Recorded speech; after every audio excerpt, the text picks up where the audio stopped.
नमस्कार, आप Bihar in shorts देख रहे हैं। मैं हूं परमवीर सिंह। बिहार में 2 विधानसभा सीटों पर उपचुनाव हो रहे हैं, लेकिन उससे पहले राजद को बड़ा झटका लगा है।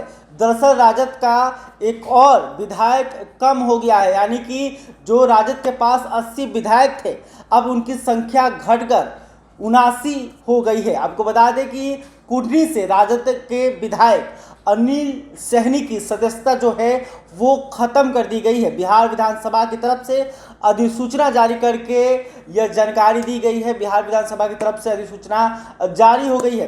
बिहार विधानसभा सचिवालय की तरफ से यह अभी अधिसूचना जारी की गई है कि विधायक अनिल सहनी की सदस्यता को ख़त्म किया जा रहा है। आपको बता दें कि अनिल सहनी कुढ़नी से राजद के विधायक थे, अब उनकी सदस्यता खत्म हो चुकी है। इससे पहले वो राजद से सांसद भी रह चुके हैं, लेकिन सांसद रहते वक्त उन्होंने बिना यात्रा किए ही पैसा उठा लिया था, जिसके बाद इस मामले की जो जांच है उसने सीबीआई ने की और इन्हें दोषी पाया गया। दिल्ली की सीबीआई की स्पेशल कोर्ट ने 3 साल की सज़ा सुनाई। ऐसे 3 साल की सज़ा होने के बाद जो है किसी भी विधायक की जो सदस्यता है वो ख़त्म कर दी जाती है। तो अभी बिहार विधानसभा सचिवालय की तरफ से यह अधिसूचना जारी कर दी गई है। तो अब 6 महीने के अंदर जो है कुढ़नी विधानसभा सीट पर भी उपचुनाव कराए जाएंगे, यानी कि 2 विधानसभा का जैसे ही उपचुनाव खत्म होगा उसके 6 महीने के अंदर एक और सीट पर उपचुनाव देखने को मिल सकते हैं। कुढ़नी में अब राजद किसे चुनाव लड़ाएगी ये देखने वाली बात होगी, या फिर कुढ़नी से जदयू चुनाव लड़ेगा और वहीं बीजेपी के तरफ से कौन चुनाव लड़ेगा ये भी देखने वाली बात होगी। तो राजद को एक और झटका लगा है। पहले अनंत सिंह की विधायकी गई। अनंत सिंह जो मोकामा से राजद की तरफ से विधायक थे, उनकी विधायकी गई तो वहाँ पर उपचुनाव हो रहा है। तो अब दूसरी खबर है कि कुढ़नी से राजद के विधायक अनिल सहनी की सदस्यता को ख़त्म कर दिया गया है।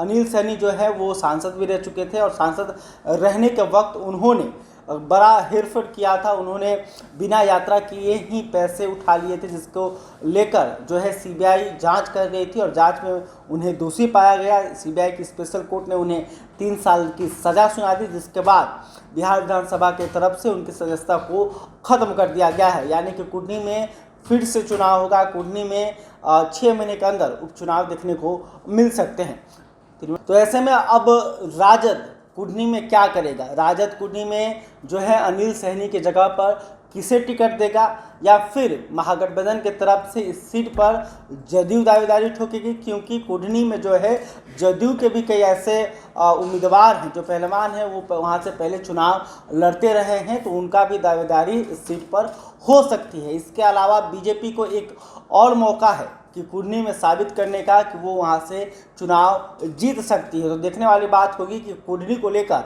अब राजद क्या फैसला लेता है और बीजेपी के तरफ से क्या कुछ फैसला होता है, क्योंकि कुढ़नी में जो लड़ाई है वो कांटे की लड़ाई होती है। अक्सर अगर आप पिछले परिणाम को देखेंगे तो जो मार्जिन होता है हार जीत का, वो मार्जिन बड़ा नहीं होता है। यानी कि बीजेपी जो है वो लगातार जो है वो वहाँ पे लीड करती रही है। 2015 में जब महागठबंधन बना हुआ था तब बीजेपी ने कुढ़नी से चुनाव जीत लिया था। तो इसलिए कुढ़नी काफ़ी महत्वपूर्ण होगा कि आखिर यहाँ पर बीजेपी का उम्मीदवार जीतेगा या महागठबंधन का उम्मीदवार जीतेगा, ये देखने वाली बात होगी। बहरहाल अभी तक आपने हमारे चैनल को सब्सक्राइब नहीं किया, तुरंत कर ले। इस खबर को लेकर आप क्या सोचते हैं कमेंट करके बताइएगा। वीडियो फेसबुक पर देख रहे हैं तो हमारे पेज को भी लाइक करें। धन्यवाद।